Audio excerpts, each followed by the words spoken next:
And we are live. We're going to let this stream kind of breathe for a second, come to life, and make sure that we're streaming across all platforms nice and cleanly.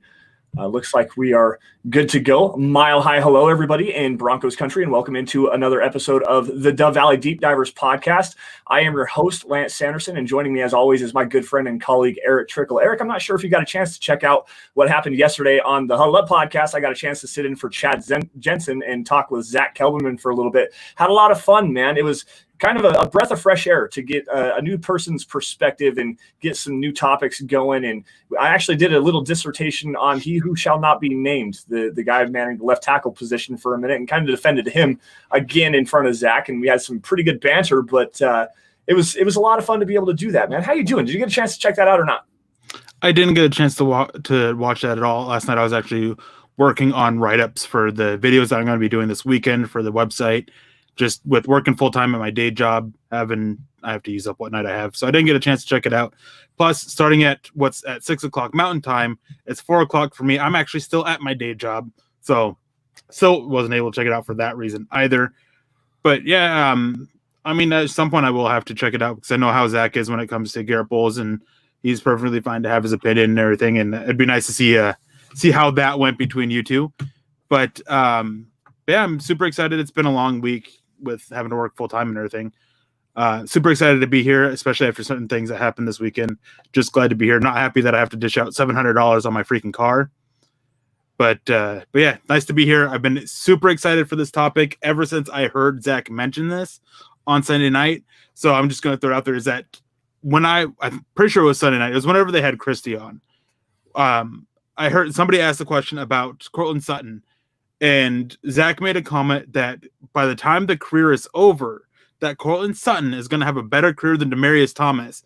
And as soon as I heard that, I was like, oh, man, I want to definitely dive into this, take our deep dive that we typically do, and just break this down and just look at everything, all the information we have available. Of course, either way we go, there's one big thing that I just want to throw out here now, is that Courtland Sutton is just in year 2. There is a lot that can change with it. We're just going off of making our statements as to if he will or not be. Now based off of provided things kind of stay the same. So just keep that in mind. Yeah, and there's one thing that I wanted to put out here, and Erick, I know where you're going to go with this just because of how you go about your research and everything like that. You're going to do some projections and stuff like that. But I want to make one thing pretty well abundantly clear. What we're seeing with Courtland Sutton right now in year 2 going into year 3, that growth that we saw from year 1 to year 2, we didn't really get a chance to see that with Demaryius Thomas. So this is going to be a little bit of a projection based on, the first 16 games and then the first 32 games, I believe. So in Demaryius Thomas's rookie year, everyone, I'm sure you probably remember, Demaryius Thomas had a massive foot injury coming into the season and hardly played at all. And then in his sophomore campaign, he also had an ankle injury compounding with that. So there was a really kind of a missed opportunity for Demaryius Thomas to fully develop on the field in that kind of an aspect. And he really did take off in year 3, but that was when he had Peyton Manning in the fold. Now, Erick, I want your thoughts on this. Give us the breakdown of the first 16 games and the first 32 games between Demaryius Thomas and Courtland Sutton. And what is your big projection and prediction here? So my big thing when looking at this is, as you mentioned about the injuries, well, there's a saying, the best ability is availability. So Thomas not playing in this game just adds to the point that I'm going to make that so far in their career, Sutton is the better receiver. After 32 games, Sutton is better. And I mean, for Demaryius Thomas to reach 32 games, he had to play 3 seasons because of all the time he missed with injuries. Well, just looking at the first 16 games real quick, which was just the rookie season for Courtland Sutton and most of Thomas's rookie season, plus a little bit of year 2, Thomas had 33 catches on 68 targets for 530 yards and only 5 touchdowns. So he actually ended up having 1 more touchdown than Sutton did. Sutton only had 4. But Sutton had 42 catches on 84 targets for 704 yards. So it's a little bit of a better year for Sutton. And then going into their first 32, it's actually really close. And this is something that I found to be really interesting, and I'll go into that why here too, is Thomas had 123 catches on 214 targets. Sutton had 114 catches on 209 targets. So 11 less catches on 5 less targets. So really close numbers there over the first 32. Sutton had 1,948 yards. Sutton had 1,816 yards, so more yards for Thomas, and more touchdowns with 14 to Thomas and 10 to Sutton. But, and here's the big thing, one thing that I actually kind of wanted to look at, and when I was looking at this, is Sutton averaged 15.9 yards per reception on average over the first 32 games. And if he was to catch those 11 extra passes at that same rate, he actually walks away with 1,959 yards. So while I do think that Sutton has been better, I mean, he's had to play with quarterbacks like Case Keenum, Joe Flacco, Brandon Allen, and 5 games with Drew Lock. Demaryius Thomas, he had Kyle Orton and he had Tim Tebow. Yeah, but he also had Peyton Manning there for those in the first 32 games there. Because again, year 3, that's when Peyton Manning came to town, 2012. And with how many games he missed, he was seeing some of those games in there. I think it was like 8 games. He ended up seeing 8 of the, let's see here. He played 10 games year 1, 11 games. So 11 games of 2012 with Peyton Manning, that really boosted up his numbers. Well, just to go into it a little bit farther, Demaryius Thomas had 18 drops in the first 32 games. Sutton had only 12. Demaryius Thomas avoided 20 tackles, while Sutton avoided 22. And then 4 fumbles for Thomas with 2 fumbles for Sutton. Just a lot of similarities here. And even going one step further real quick is it was in the 16th game for Demaryius Thomas before he had a 100-yard game. That came with Tim Tebow at quarterback against the Minnesota Vikings. With Joe Flacco, it was his 17th game, which was the season opener this year, with Joe Flacco against the now Las Vegas Raiders, but then Oakland Raiders. Yeah, it's incredible just to see the comparisons. I mean, talking just height, weight, speed, athleticism, the build of these two guys, and look at their stories coming out of college. I mean, Demaryius Thomas came out of Georgia Tech, very limited route runner, and it took him a long time to kind of get acclimated. But once he did develop that route running, he became one of the best pure route runners in the NFL.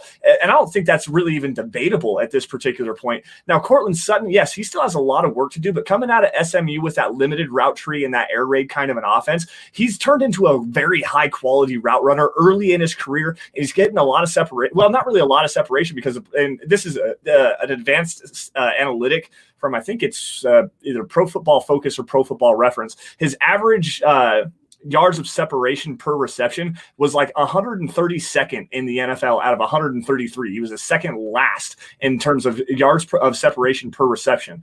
But still, he's able to get himself open, and I think a lot of that has to do with his ability to go down the field and get the ball at the high point, those 50-50 balls where he's making them more like 80-20 balls.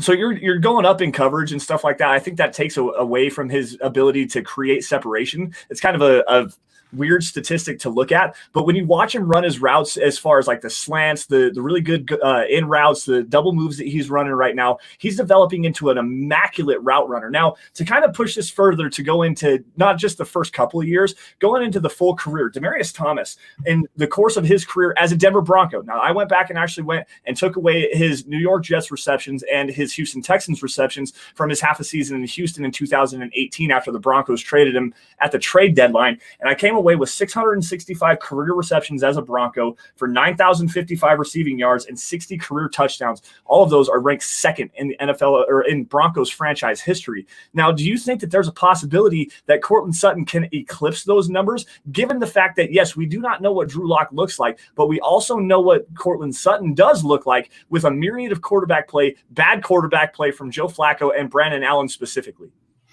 Yeah, I definitely think he can. I mean, if he stays on the trajectory that he's on right now and continues to develop as he has, yeah, he can definitely break those numbers.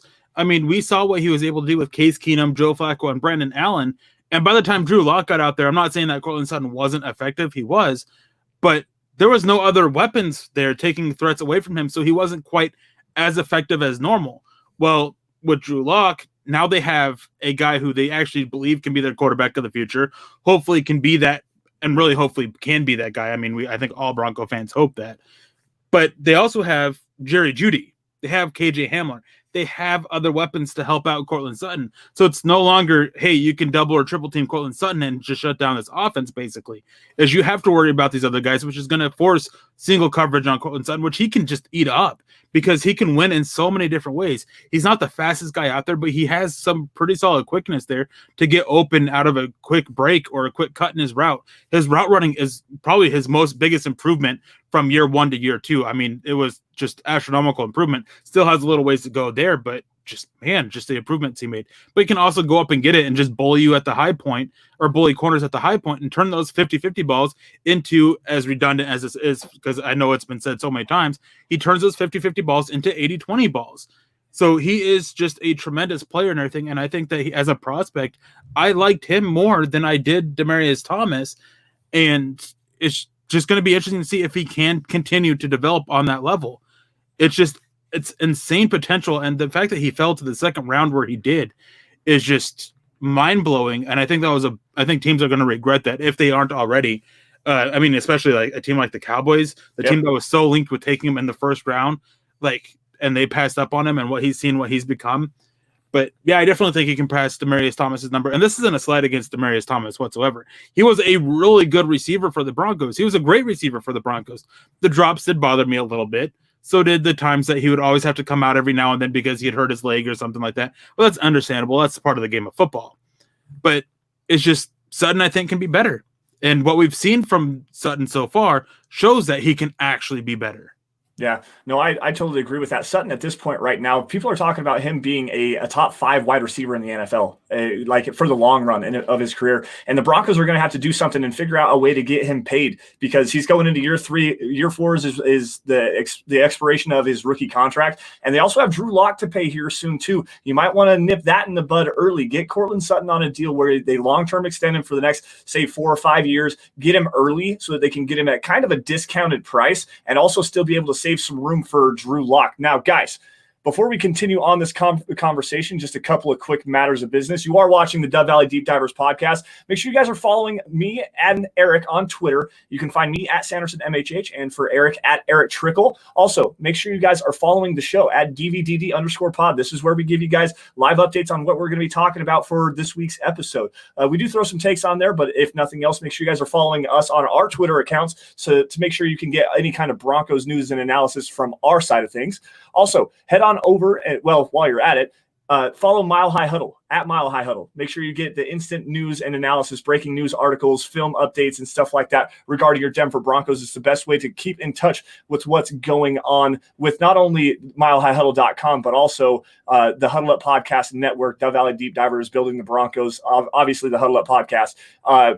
If you guys get a chance, head on over to huddleuppod.com. If you're guys in a position where you're like financially able to do so, go get yourself a hat, go get yourself a t-shirt. And later on, guys, speaking of hats and t-shirts, we are doing a giveaway. We haven't forgot about that. We're going to announce the winner of the giveaway towards the end of the show. And while we still have some time, if we've got some people that are listening that want to try to get in on this, you have to be following all 3 of the accounts, me, Eric, and the Dove Valley Deep Divers. And you have to answer this question correctly. Eric has an autographed mini helmet and a jersey from one former Broncos player. Who is it? If you answer that question correctly, we will enter you into our randomizer, which Eric is going to pull up and put on screen to announce the winner of the drawing here at the end of the show. And if you guys are not willing to do so, the 3 things you can do to help the show grow in the easiest way possible. We just crossed over 7,000 subscribers on YouTube earlier last week. Subscribe. That is the easiest way to make sure that this community is growing. Like every video you guys see, and if you love what we are doing, share it out. Now, guys, we're going to get to some of your questions, but before we do, I want to say hello to some people chilling out and getting the conversation going. Obviously, Bawana Beast, the mayor of the Broncos community on YouTube, Flippin' Booch, Andy Rock Lovato, and my buddy. This is my guy right here, High Rider XX. This is my 12-year-old stepson, Jace. Jace, what's up, buddy? I love you. I miss you. I wish you were home and here's so that we could talk in person, but I appreciate the fact that you're watching the show live tonight. Hi, Jace. Jace, meet Eric. Eric, meet Jace. All right, Stu coming in. Into some of these super chats from Mount Olympus himself. He's not even on Mount Rushmore. He's up above the clouds. He is Zeus, as Zach likes to call him. $10 donation. Stu, always so consistent, and we love your support, man. Thank you for joining us tonight. I got another one here down towards the bottom. We'll get to some of these questions and comments here in just a minute. I'm going to have to find this. Where did it go? There it is. James Campbell coming from across the pond, showing that Broncos country is not a geographic location. It is, in fact, a hashtag state of being and a hashtag Broncos world. Y'all see Chad Johnson's take I can confidently say this is the first time I've seen 3 true number 1 receivers on one team. Hashtag DVDD, hashtag Broncos roll. And James, you kind of let the cat out of the bag on this one. We weren't really going to talk about this until later towards the end of the show, but I did see that. And there's a very interesting statistic. And Nick Kendall, I'm not going to spoil the article. Nick Kendall has a very interesting article regarding the Broncos' weapons coming up regarding speed. There was an interesting tweet about that and how the Broncos are going to play out this year. But Eric, what do you make of Chad Ochocinco's prediction about the Broncos having 3 number 1 wide receivers on the same roster? Man, you're going to make everybody hate me super early in this show, man. I don't agree. I don't agree that Denver has 3 number 1 receivers on this team. I think they have 2 number 1s. I don't. Okay. So one big thing when I was watching Jerry Jeudy is I didn't see the potential to be a number 1 receiver in the NFL. And until he proves me wrong, I'm going to stand by that. That's what I came away with scouting. And with KJ Hamler, I think he's got great speed. I think his hands are such a concern for him that he's a threat, but he's not a number 1 receiver threat for me. I think that Denver has 1, with Courtland Sutton being that, maybe 2 if Jerry Jeudy proves my scouting report stuff on him wrong.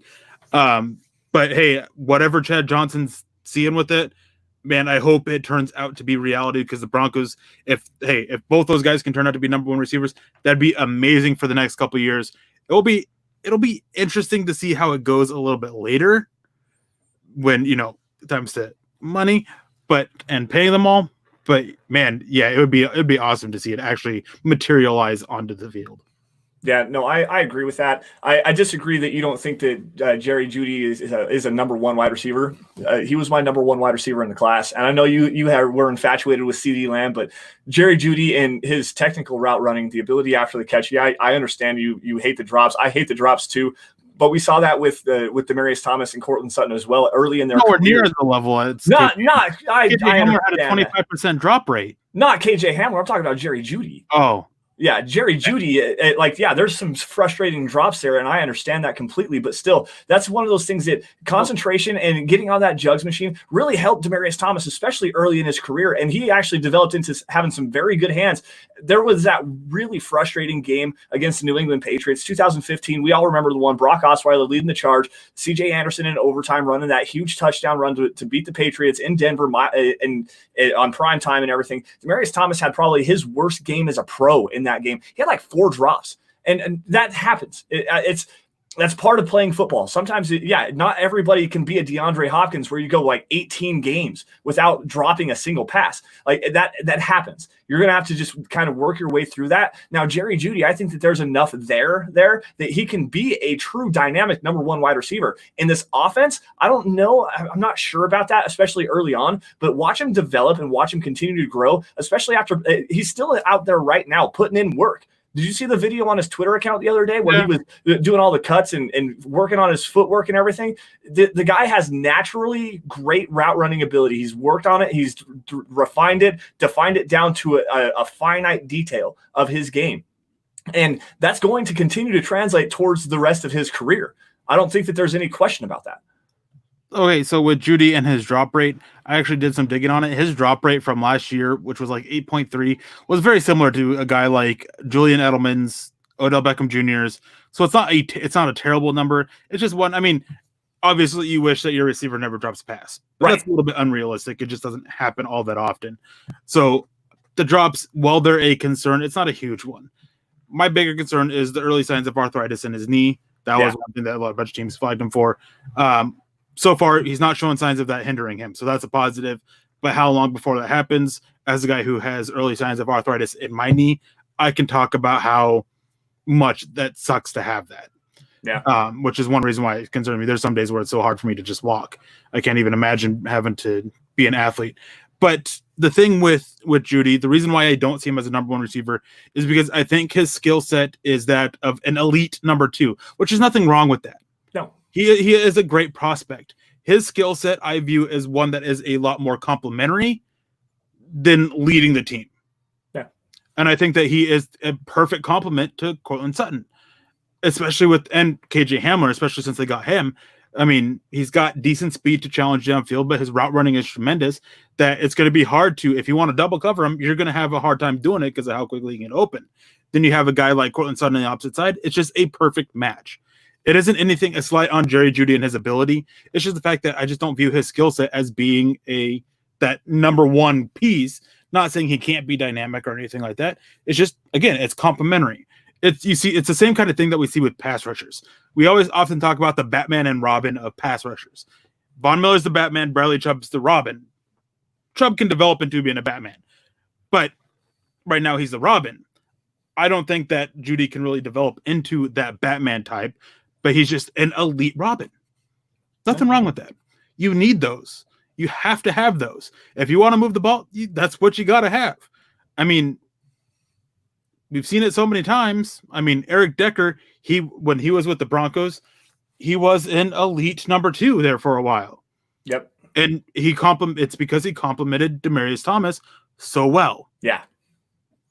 Well, and going even another year after Erick Decker left after Super Bowl 48, and then the Broncos go out and they get Emmanuel Sanders, and Emmanuel Sanders quickly turned into a fan favorite. I don't think there's any question that Emmanuel Sanders is an elite number 2. He's at least at the very top of the number 2 wide receivers.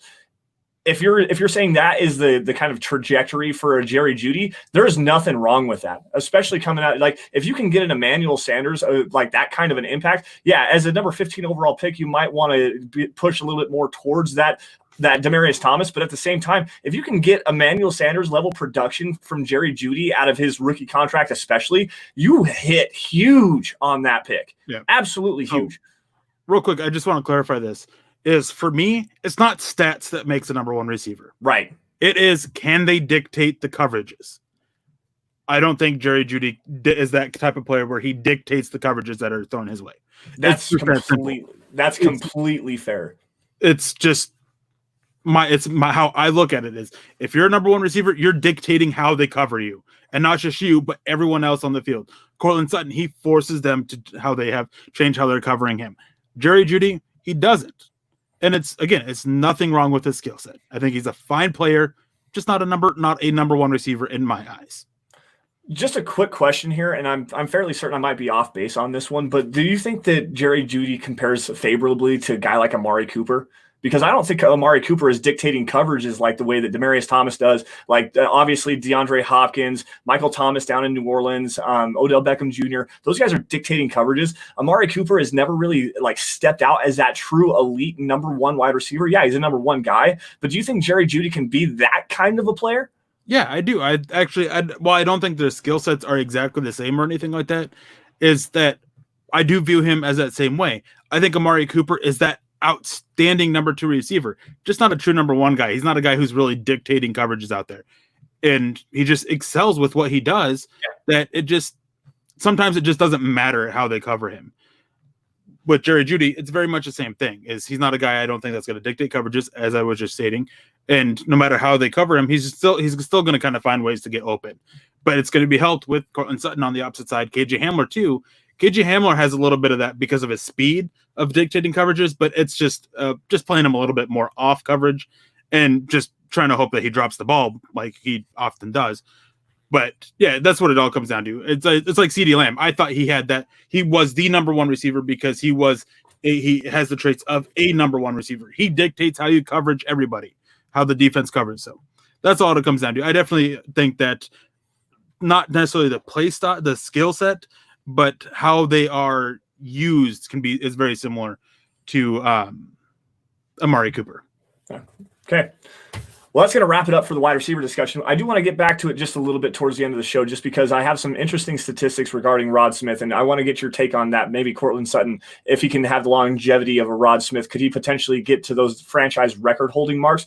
But still, we're going to move on just a little bit. I got some really good questions here. Kenneth Booker jumping in on YouTube, and he's asking, who do you think the best all-time Broncos linebacker is? Gradishar, Vaughn, Mech, Al Wilson, or someone else? Now, this is kind of an interesting question just because Randy Gradishar to me is an egregious Hall of Fame snub. And if you're talking about that old school mentality, we're going to hit the holy hell out of you and play that kind of a football, Gradishar is probably it.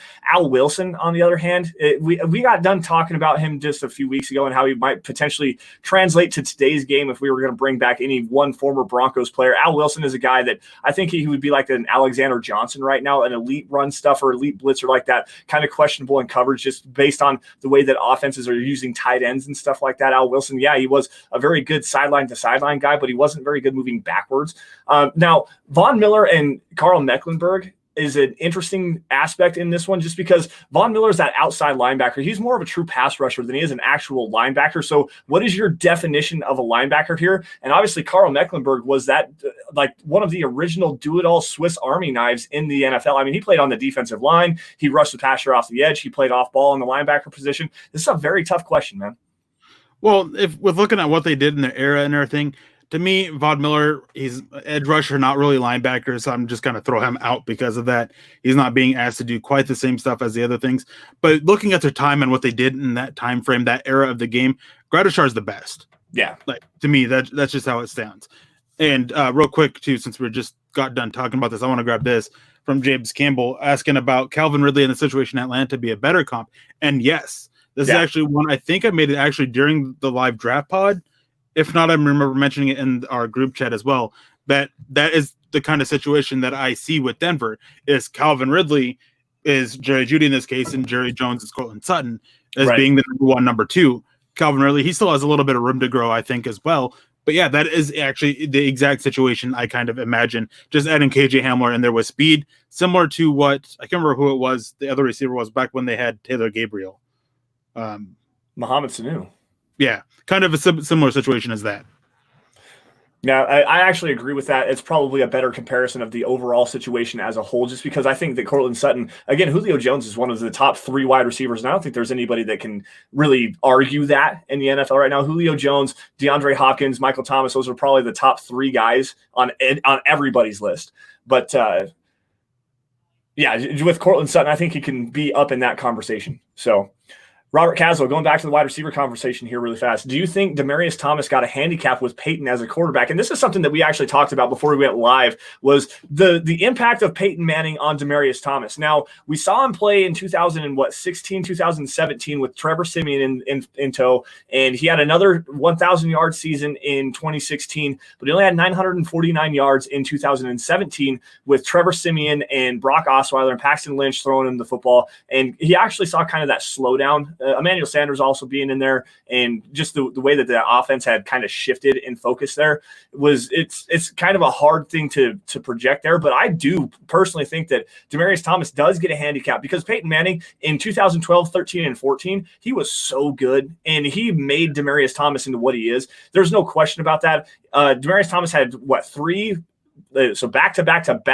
1,400 plus yard receiving seasons, including a 1,600 yard season in, I think it was 2014 was the year they had 1,649 yards or something like that, and 10 touchdowns at least in all 3 of those years. Peyton Manning at the forefront of that offense, absolutely. I think if you put Courtland Sutton in that in that era, if you give Peyton Manning Courtland Sutton kind of a weapon, we're talking about Courtland Sutton in a completely different fact right now, and he might be at this particular point in his career, say go back to 2014, insert Courtland Sutton there, he might be considered the number 1 wide receiver in the NFL.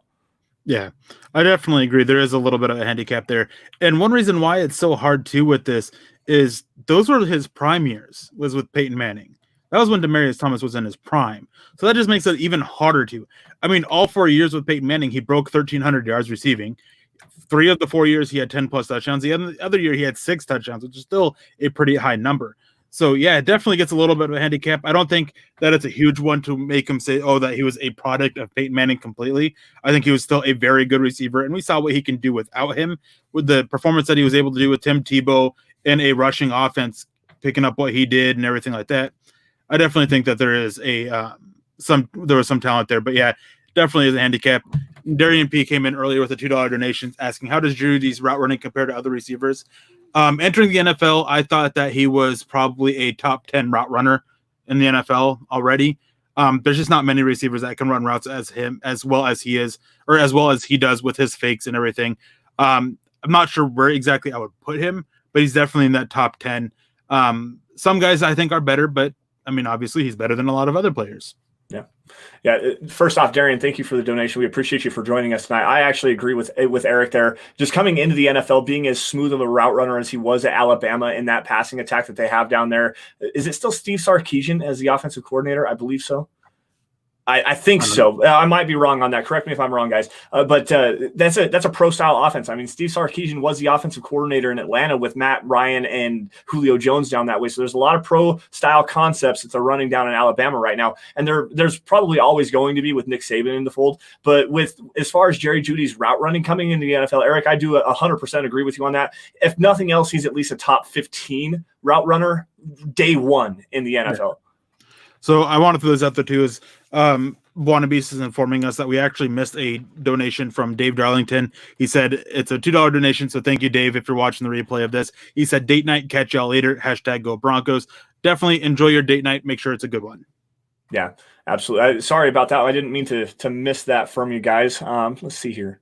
There was another couple of questions up towards the top.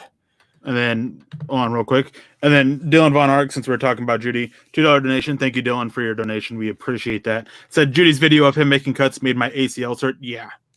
Yeah, I blew an ankle 3 times. And I have bad ankles. Like that made me hurt from head to toe. Chris Long, the former defensive lineman for the St. Louis Rams when he was drafted, and the Philadelphia Eagles with that Super Bowl championship team a couple years ago, put on his Twitter account. Imagine being the next person in line after watching Jerry Jeudy run that route tree the route stuff that he was doing. And I retweeted him saying, imagine being in one-on-one coverage across from the guy, knowing that he can do this. Like, what would like if you knew that you had to be tasked one-on-one coverage, press coverage on something like that, where Jerry Jeudy using his fakes and stuff like that, man, that's how could you feel about that? Oh, there was one comment here I wanted to get. I do want to say, Jeudy, I'm not going to take your questions. Not tonight. I see it there. Oh, hey, there's another thing here. Did you see the Adam Rank projection for this year for the Denver Broncos? No, but I don't care. Adam Rank is terrible. Well, but this is actually kind of a stark contrast from what he did last year. Obviously, everybody knows the 3-13 Zach wants. Wasn't it like 2-14 last year for the Broncos?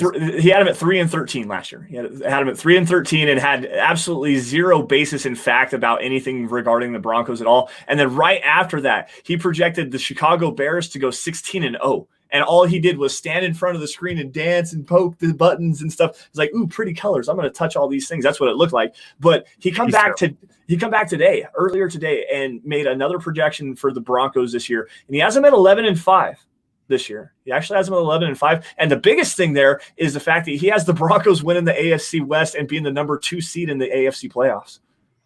Does everyone with the Kansas City Chiefs come down with the thing that we shan't say?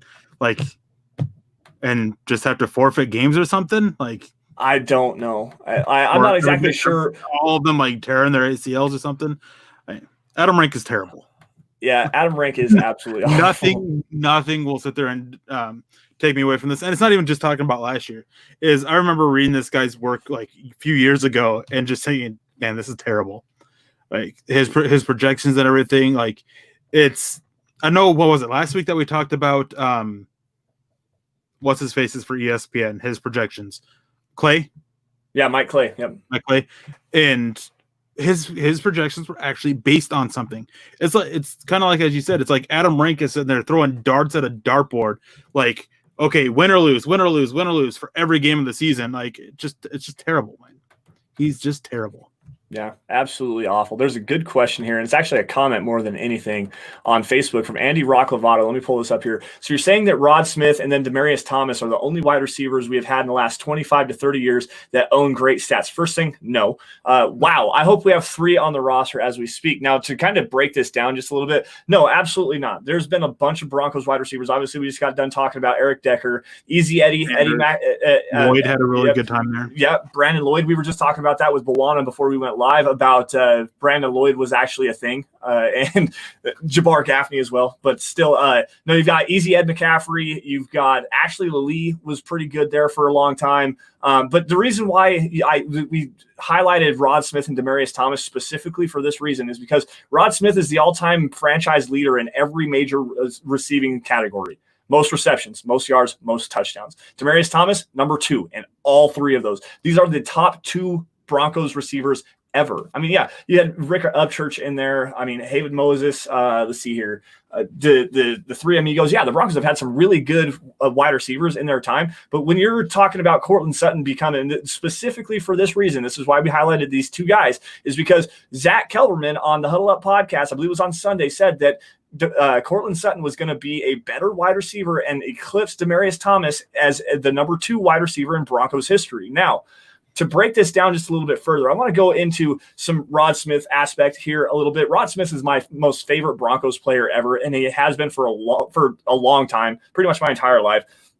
We're talking 849 career receptions over a 13-year career, 11,389 yards and 68 career touchdowns. Now, I'm going to pull up Rod Smith's Wikipedia page, which might not be the best way to go about this, but just let's go back and take a look at some of the awards and accomplishments that Rod Smith was able to garner over the course of his 13-year career. He was the first undrafted player ever to reach 10,000 receiving yards and the 24th player in NFL history to eclipse that figure.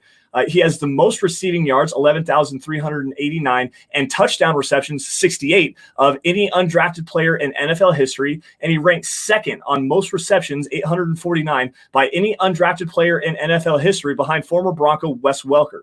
So we're talking about a guy that, if you're talking of the annals of NFL history, it's kind of an egregious mistake to not be talking about Rod Smith as a Hall of Fame kind of a player. You're talking undrafted rookie free agent out of Missouri Southern State, a Division II college deep south in Missouri that nobody knew about. He had won his way through the ranks and became an all-pro in 2000 and 2001. We're talking one of the best wide receivers of the late 90s and early 2000s, man. How are we not talking about Rod Smith getting into the Hall of Fame? I have no idea. I remember, and people actually jumped on my case for this a couple of years ago. It was before Terrell Davis was in the thing. And pretty sure I wrote an article about it. If not, I just tweeted out that I really felt that Rod Smith deserved to be in the Hall of Fame before Terrell Davis. Yeah, and I stand by that. I really do feel that Rod Smith was more deserving of the Hall of Fame than Terrell Davis. And it's not a slight against Terrell Davis. I think he was great, and what he did for the Broncos was great. But Rod Smith, what he accomplished in his career, as you said, being from that super small school in Missouri and everything like that, and what he was able to make out of his NFL career, definitely. And he wasn't always just the benefit of great quarterbacks, because he had performed with some really bad quarterbacks. Yep. So I really felt that was the case. And I'm still sitting here wondering, why isn't he not in there? Like, it's just mind blowing that he's not being considered for it. I think that he's had a better career and did more for the game of the NFL than some of the guys who are in the Hall of Fame at wide receiver, especially. Yeah, no, absolutely. And like I said, we're talking about the first undrafted player in NFL history to reach 10,000 receiving yards. That's a major accomplishment. And the thing that people always want to say about the Pro Football Hall of Fame is that, how did you impact the game? Can you write the story of the NFL with that player? Like, if you can't have that player in the story of the NFL, he doesn't deserve a place in the Hall of Fame. Being the first undrafted rookie free agent ever to accomplish what he was able to accomplish over the course of, he had longevity as well. 13 years is a long time in the NFL, especially playing in the, let's see, was 94, 95, I believe, was when Rod Smith was brought onto the Broncos. And then to play through not only the John Elway years, he had Brian Griese at quarterback. Jake Plummer at times had flashes of greatness. Jay Cutler towards the end of Rod Smith's career as well. Like, he had a stretch of longevity. He was, I think he had like 140 some odd straight games with at least one reception. It was one of the longest streaks in NFL history. Like, there's no reason why he doesn't deserve to be at least a finalist. He's got to be at least a finalist here very soon. Yeah, he had 8,000-yard years. Oh my gosh.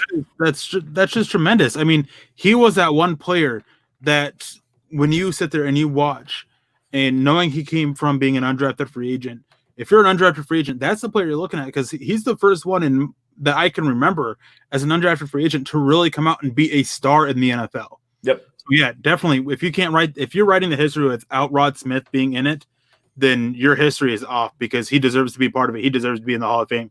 And maybe that's Broncos country. We got to step that up and start pounding the table for that. He deserves to be in the Hall of Fame. Plain and simple. No ifs, ands, or buts.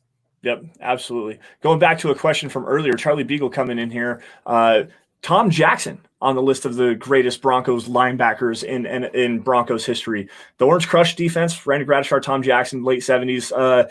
Tom Jackson, I think, is probably more well known for his work on Sunday NFL Countdown, Monday Night Primetime, as far as that goes. And it's an egregious oversight as well. And I think that's a lot to do with the NFL bias in the East Coast and places like Minnesota, obviously Pittsburgh, Dallas, San Francisco as well, just because those teams were so great in the late 70s, early 80s, and all the way through there, that they garnered the most of attention. I mean, still, even to this day, minus a brief stint when Peyton Manning was the Broncos quarterback, Dallas is still regarded as America's team because of what they did in the 70s and 80s. Tom Jackson and the Orange Crush defense, it's a legendary defense, and there should be at least 3 players that are worthy of the Hall of Fame there, and Gradishar, probably Tom Jackson, and Louis Wright as well. But Tom Jackson is definitely high up on the list of the all-time great Broncos linebackers. There's no question about that. Yeah, I definitely agree. And I saw a question there about Michael Irvin being in the Hall of Fame, but Rod Smith not. Well, my only thing as to why it's possibly the case is because Michael Irvin's a 3-time Super Bowl champ compared to 2, with 5 Pro Bowls compared to 3. That's the only thing I can think. And he has a first team All Pro. But looking at their statistics and everything like that, I mean, let's see, 1, 2, 3, 4, 5, 6, 7,000 yard years for Michael Irvin, 65 total touchdowns compared to 68 for Rod Smith. Let's see, nowhere near as many yards, just under 12,000 yards for Michael Irvin compared to, I guess it is a little bit more. My bad. I thought it was 13, but 11, 4 for Rod Smith. But I mean, who did Michael Irvin play with that quarterback again? Yeah, I mean, he had Troy Aikman for a long time. He had great talent there. And Rod Smith's best 2 years came in 2000 and 2001, and that was with what, Brian Griese at quarterback? Yeah, that was Brian Griese at quarterback there. And in fact, the 2000 season was when Terrell Davis blew his ACL up because Matt Lepsis made an egregious hit on his knees after a Brian Griese interception against the New York Jets. I was watching that game. Yeah, Bwana right here in 2000 or 2001, Ed McCaffrey and Rod Smith both caught 100 balls in the same season. Yes, they did. That's a big accomplishment, especially for back then in the NFL, with the way that the teams were still running the football. It was still a very violent game at the pass catcher position. Not quite as bad as like the 70s and 80s, obviously, but still in the early 2000s, there weren't these illegal contact rules or weren't the egregious pass interference calls that are the phantom ones that you're seeing anymore now. But like back in the early 2000s and whatnot, you could pretty much get away with, I don't want to say it this way, but getting your hands in places you're not supposed to put your hands on another man. Like you could do a lot of different things in the early 2000s, and to have 2 guys with Brian Griese at the quarterback position, first off, that catch 100 balls in Mike Shanahan's offense. That speaks volumes to the abilities of those 2 guys in and of itself. Yeah, and before we get to the next question, I just want to remind you guys, here in about 10 minutes, we're going to do the drawing for the winner of the Death Valley Deep Divers giveaway. This is the last call. If you guys know the answer to the trivia question, which I'll have Lance repeat here when I'm done, make sure you message one of us on Twitter. You have to make sure you're following either Twitter or on both of us on Twitter, as well as the Death Valley Deep Divers Twitter account in order to win. So this is the last call for it. You guys have just about 10 minutes left to go do that. Yeah, and the question is, guys, thank you for bringing this back up. The question is, Erick has a autographed mini helmet and a jersey of one former Bronco. Who is it? If you guys answer that question correctly, you're going to be entered into a draw. Well, you're already entered into the drawing, but for a Dove Valley Deep Divers hat and a T-shirt. And after the fact, when we announce the winner, I'll have you guys, whoever the winner is, direct message me on Twitter, all of your personal information so that I can get everything sent your way. Now, Darian, coming back in, this is actually a pretty good point here. Whenever we play the Chargers, we should put Jeudy wherever Chris Harris Jr. is. Yes.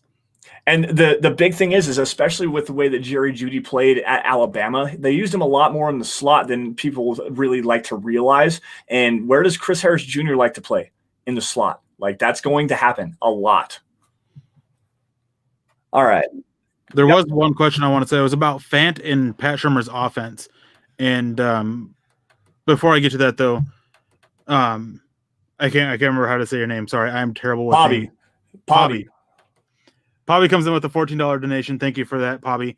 We really appreciate that. You have definitely earned your place on the Mount Rushmore of Mile High Huddle. Yeah. Always appreciate you. Always jumping in on all the podcasts. And then Chad Wellner comes in. I heard Shurmur is conservative, at least in the past. Do you think he'll be more aggressive with Locke being more athletic versus Keenum and Daniel? And this actually kind of goes in tow with the whole Fant question that I saw earlier about how he's going to be used. Answering the Fant part first, I think that we're going to see a little bit of Fant out in the slot and using his athletic ability there in kind of 3 wide receiver sets, depending on where we're at on the field and everything like that, field positioning. And as well as inline, I think we're going to see him basically be used very similarly to how the New York Giants used Evan Ingram. Very similar styles of play. Neither of them are very good blockers. Hopefully Noah Fant can develop there to be a little bit more consistent, a little bit better. But that's definitely kind of how I see it. As for being more aggressive, I definitely think that the Broncos will be more aggressive this year with Pat Shurmur. Basically, that was one big thing that they want to do is they want to be more aggressive. They want to take a little bit more shots. But I think that we're going to see it to be aggressive in a different way. I don't think it's going to be consistent, like deep shots downfield. I think we're going to see a lot of like spreading them out and just attacking the weak points of them, just being super aggressive, a little bit faster pace at times, which is something that Pat Shurmur has done before, be a little bit more faster pace with his offense. So I definitely think we'll be more aggressive in that way, not so much the deep shots consistently downfield, though. Yeah, I agree with that. I talked about this just a little bit yesterday with Zach on the Huddle Up show. Just if you want to get kind of an idea of what you can really look at, last year with the Giants, not necessarily a great comparison to this year's Broncos squad. Go back to 2017 when Pat Shurmur was the offensive coordinator in Minnesota, and you watched with it was actually Case Keenum, excuse me, and Adam Thielen, Stephon Diggs. They had Kyle Rudolph, who was a very good pass catching tight end, and he wasn't very used very much in that offense. I mean, he did have 35 or 45 receptions, something like that. He wasn't a primary focus, so I don't think that Fant is going to be that primary focus, but having Jeudy, having Courtland Sutton, having KJ Hamler, if you're going to run a 4 wide set like that, having Noah Fant in the slot, I think that there's a niche there, and using him over the middle of the field is going to be a big key, but he's not going to be a primary focus in this offense. And that's unfortunate because I think that Noah Fant and his receiving ability and the ability after the catch using his elite athleticism for a guy his size is missing the mark just a little bit, but using him to be able to dictate some coverage down the middle of the field is going to be big. I think that using the threat of him getting and doing something with the ball after the catch is going to be a big part of this offense. Now, again, it's going to be the first and second wide receiver first and foremost. Courtland Sutton obviously is going to get the lion's share of the targets. I firmly believe that. And then Jerry Jeudy is going to get the second part of that. KJ Hamler, I think, is at the beginning of what we're going to see. They're going to use him a lot in like gadget stuff, jet motion, zip motion, rocket motion, stuff like that, getting some window dressing, or at least I would like to see that. And he might catch 30 balls, maybe. Noah Fant's probably going to catch 35 or 40, maybe, footballs this year. And if you can get 40, 45 balls, 500 yards and 5 or 6 touchdowns would be a great season for Noah Fant and Pat Shurmur's offense. It would.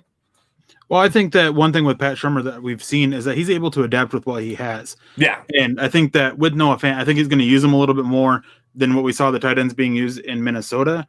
But I think we're going to see again similarly to Evan Ingram, where Evan Ingram the last few years he was catching. I mean, he missed some time. Yeah. But his rookie year in 2017, which was the year before Pat Shurmur showed up there, he got 64 balls.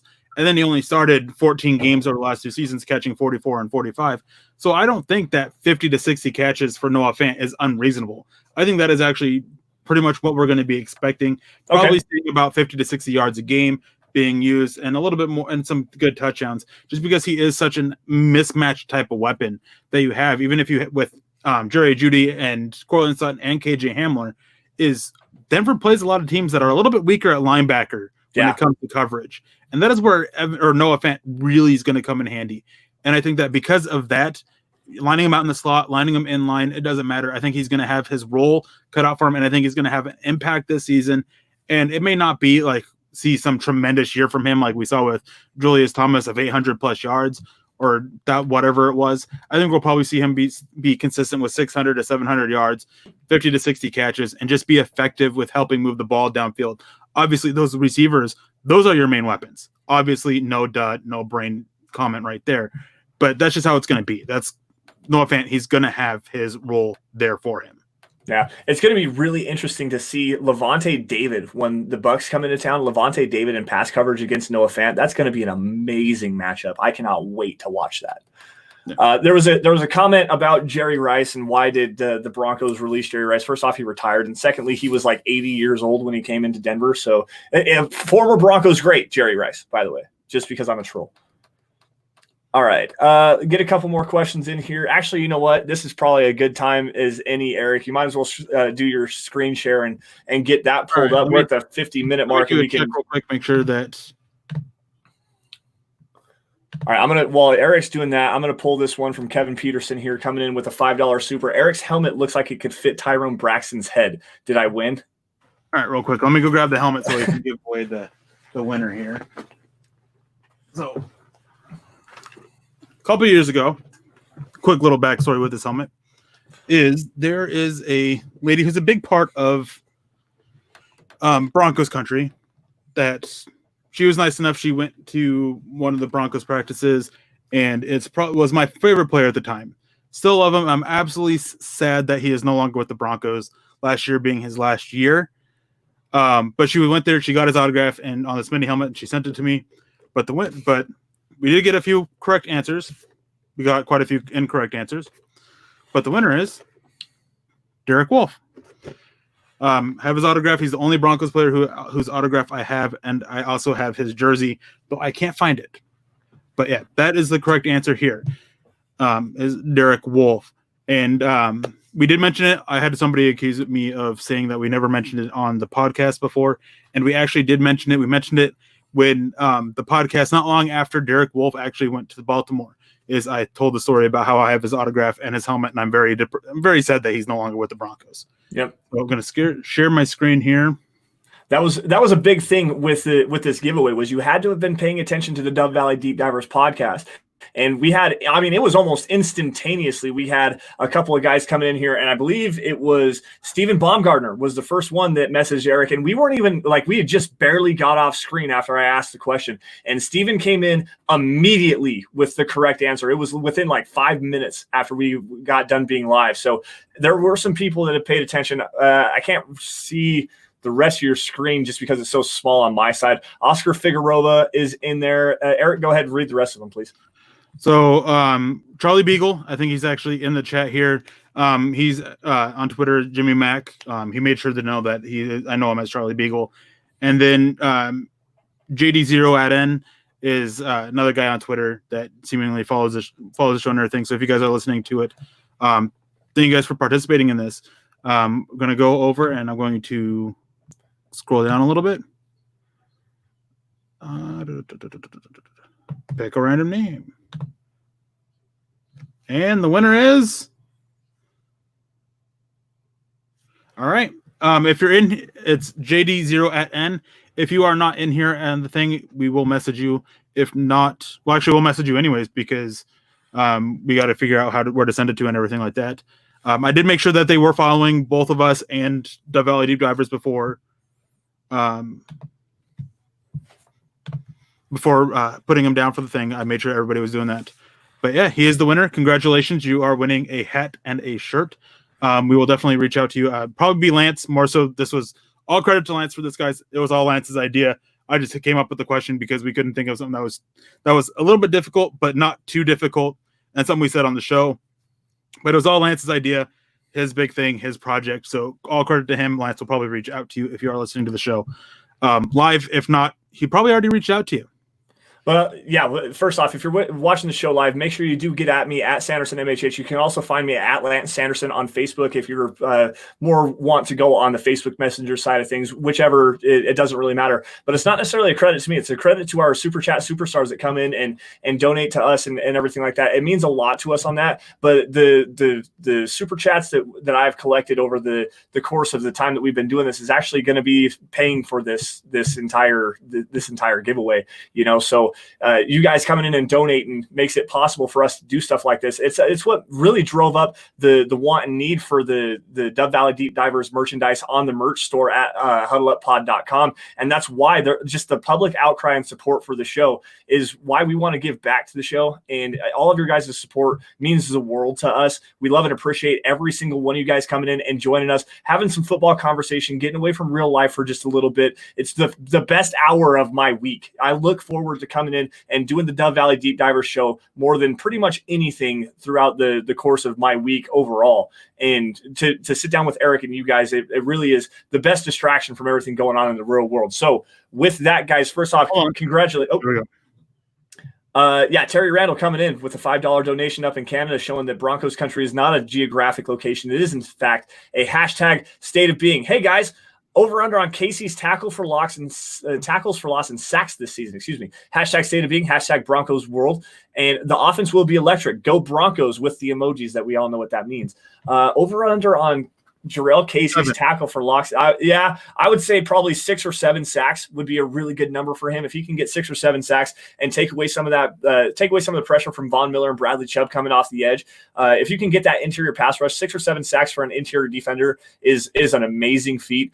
I would like it to be closer to double digits than that, but as a realistic aspect of it goes, that's probably the biggest. 6 or 7 is probably right. As far as tackle for loss, probably 10 or 12. I was thinking 13 or 14. So, yeah. So also before we get out of here, I see this conversation going on about Patrick and Hamilton fighting for the last roster spot. And then somebody says that Patrick's almost a lock to make to 55. Just so you know, it's still a 53-man roster. There's only 2 that get called up to the practice squad to make it to the 55 every week, and then they go back, revert to it. But it's still a 53-man roster technically. But on this, I do have a depth chart projection out there on milehighhuddle.com. Make sure you guys go check that out. It'll definitely anger some of you because it's already getting a lot of angry comments about it. But I actually have both Patrick and Hamilton making the roster, as well as Cleveland making the roster. And the the simple fact for that is I don't have Deontay Spencer. I have Deontay Spencer on the practice squad. And here's my reason for this. Deontay Spencer offers up absolutely nothing on offense. Nothing. You don't need to waste a roster spot on a return specialist. You don't. Plain and simple.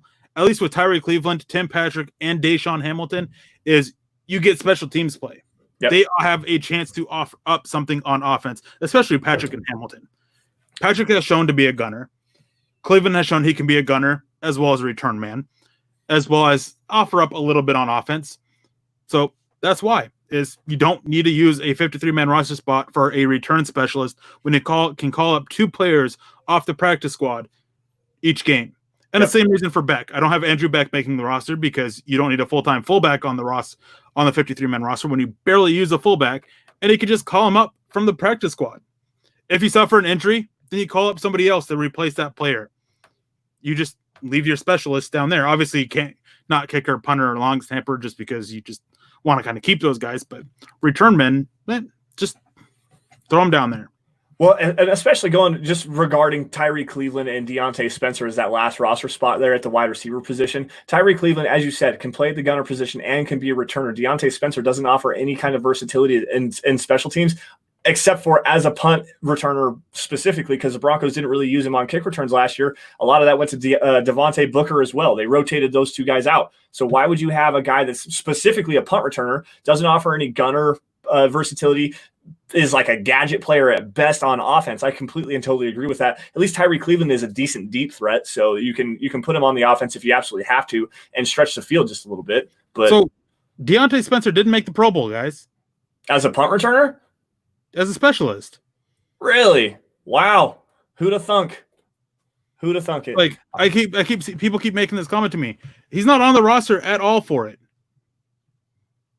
Was he an alternate? Okay. I was going to say, if he it. was an alternate, yeah, Dylan Von Arx came in and said, I'm pretty sure Spencer was an alternate. And I agree with Dylan. Again, Spencer shouldn't make the 53. There was an interesting question. I want to get this. Go ahead, Eric. But yeah, even it was listed the alternates because Courtland Sutton was an alternate and Deontay Spencer wasn't on that. There's no accolade saying that Deontay Spencer was a Pro Bowler whatsoever. So, well, maybe if you can find that. I'm going to tackle this question from Sleepy702 here before we get out of here, guys. Who do you guys think will have a better career, Shaquille Barrett or Bradley Chubb? Now, this is a loaded question.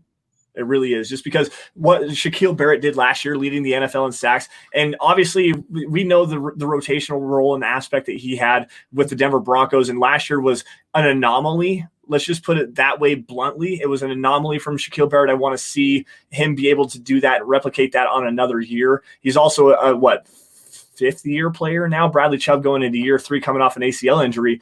I think Bradley Chubb is a much better player. There's no question about that. Bradley Chubb is going to have a better career than Shaquille Barrett, but I am intrigued to see how Shaquille Barrett builds upon, 16 sacks or something like that he had last year?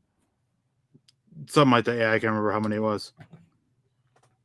All right. Well, as Eric's going to continue this on, we are at 59 minutes. Oh, Kevin coming in with another $2 super here. I don't even think we need to have a punter this year. No, I get the sarcasm there, but and the enthusiasm for locking the offense, but obviously we're going to have a punter. Really, you don't just have Lock throw the ball 60 yards down the field and call it a punt, I guess, if that's what you wanted. Well, they'd have to intercept it, but still, yeah, you got to have a punter. All right. Barrett had 19.5 sacks. Thanks, Oscar, for coming in and correcting that. I didn't realize it was that many. Holy cow. All right, guys, that's going to do it for us. Okay, so yeah, he was listed as made it as a Pro Bowl alternate, but he didn't actually make the Pro Bowl, guys. Alternate doesn't mean you are a Pro Bowler. If by saying that he was an alternate, Trevor Siemian made the Pro Bowl too. Yeah. The return specialists for this AFC were McCole Hardman and Andre Roberts out of Kansas City and Buffalo. Being an alternate doesn't make you a Pro Bowler, guys. Yeah.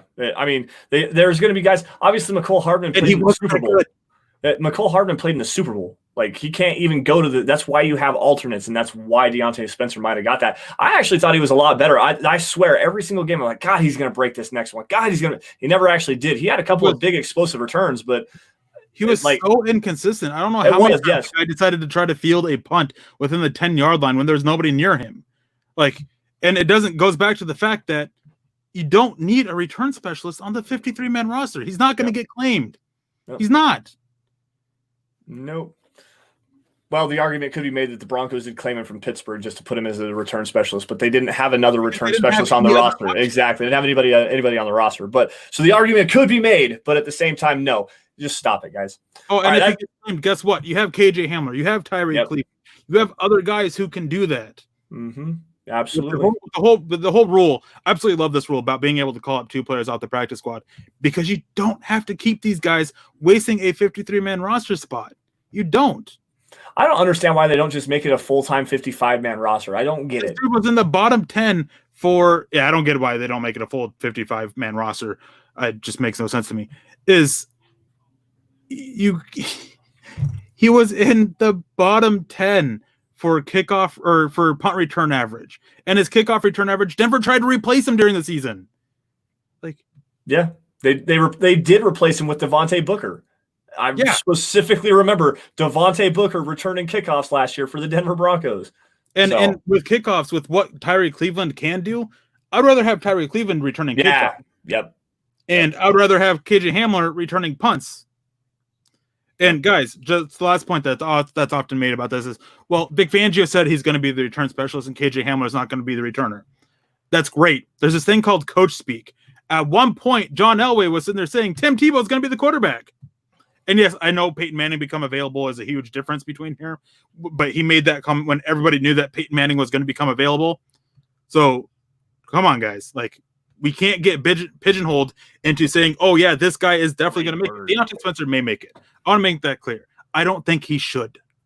And I'm in 100% agreement with you. I just because you can't be a single aspect player with a 53-man roster, you have to offer a There you go. Options are about raising flexibility. Like that's the thing. You have to be able to be a flexible kind of a player, offer multi-positional versatility. That's a big thing with me, especially when it comes into like scouting players and talking about creating the offense in and of itself. You want to have a guy that can play multiple positions and be good at that. Like, for example, and this is one that's going to kill me to say this, but Elijah Wilkinson is a necessary piece for this team because he can play the swing tackle position and he can play at guard as well. Austin Schlottman, the same kind of a thing. He can play the guard position and he can line up at center, which he did last season. Like, there's a reason why you have these depth pieces that are multi-positional, versatile kind of a guys that can play multiple different roles within not only the offense, but hopefully you can get some aspect on that in special teams as well. Like, you have to be able to impact the team in multiple different facets. Trendon Holiday was a complete different discussion because he was an elite returner regardless of the fumbling issues. He at least took balls to the house on a regular basis. There's a reason why he was on the roster in 2012, 2013 was because he was so dynamic as a punt returner and a kick returner, especially as a punt returner, that you have to keep that guy that can take the ball to the house any given second. Deontay Spencer proved that he was at least decent returning punts, but he never took anything close to the house. I think his longest return was like 38 yards or something like that. It wasn't even that good. Yeah.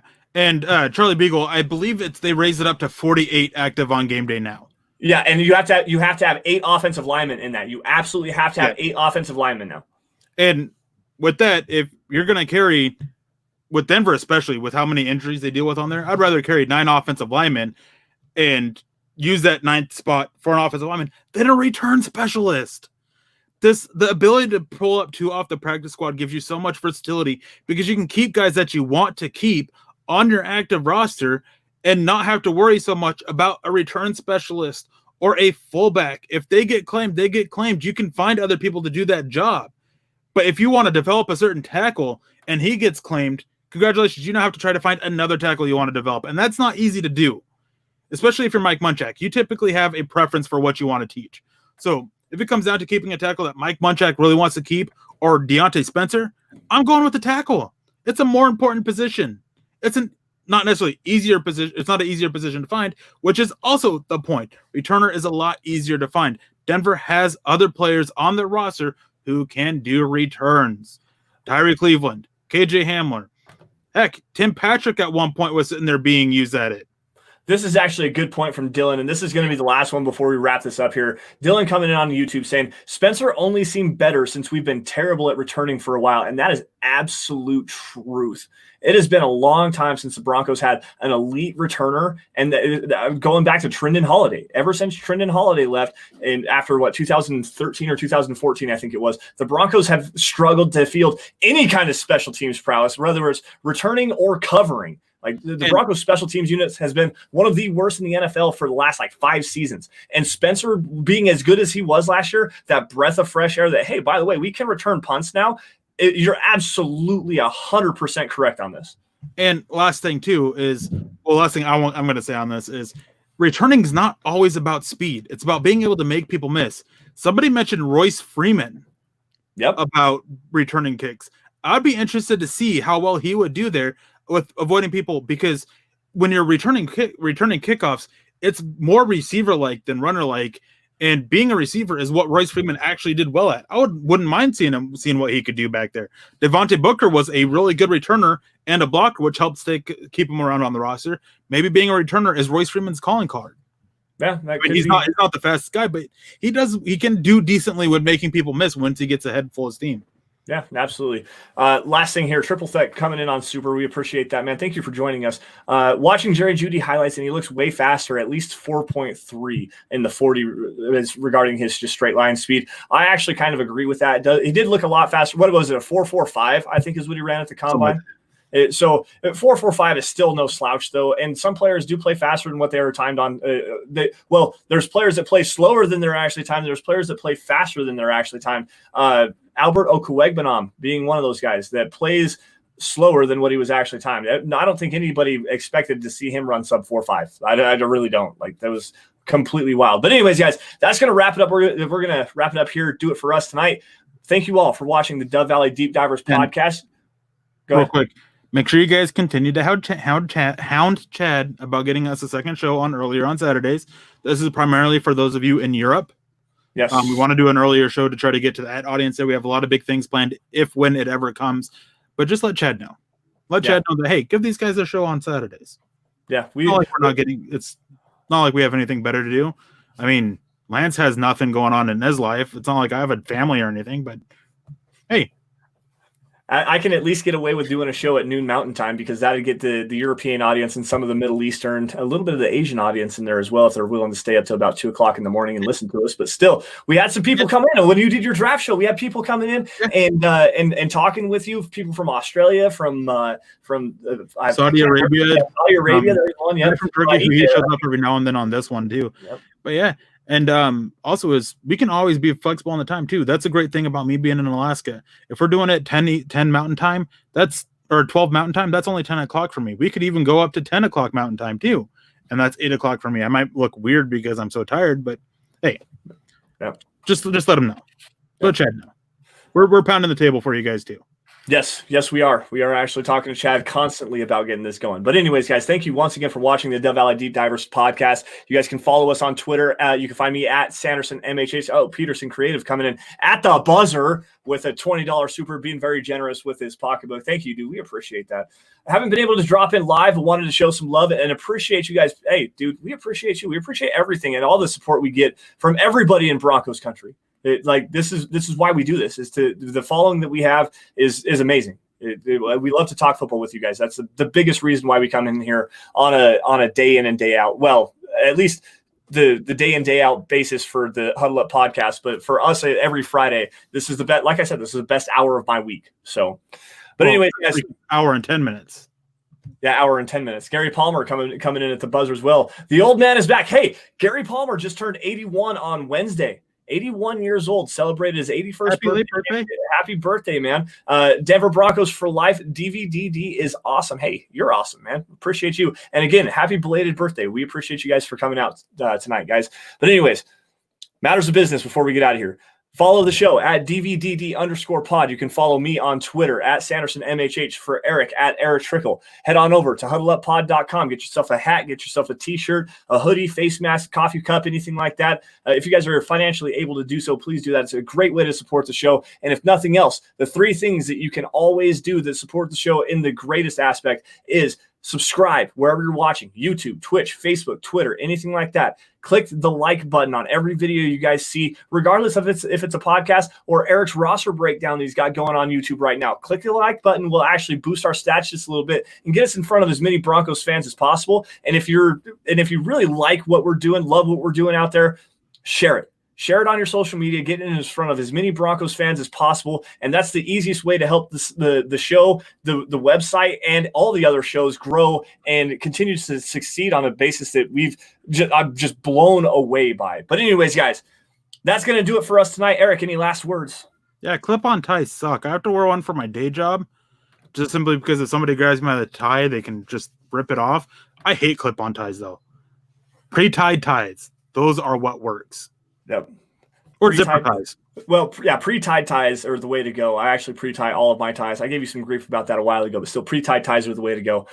Yeah, no unlikes tonight from Charlie Beagle. Hey, appreciate that. Everybody smash the like button on your way out. You guys stay safe, take care, and have a great rest of your evening and an awesome weekend. We'll see you guys next week. Maybe one day tomorrow.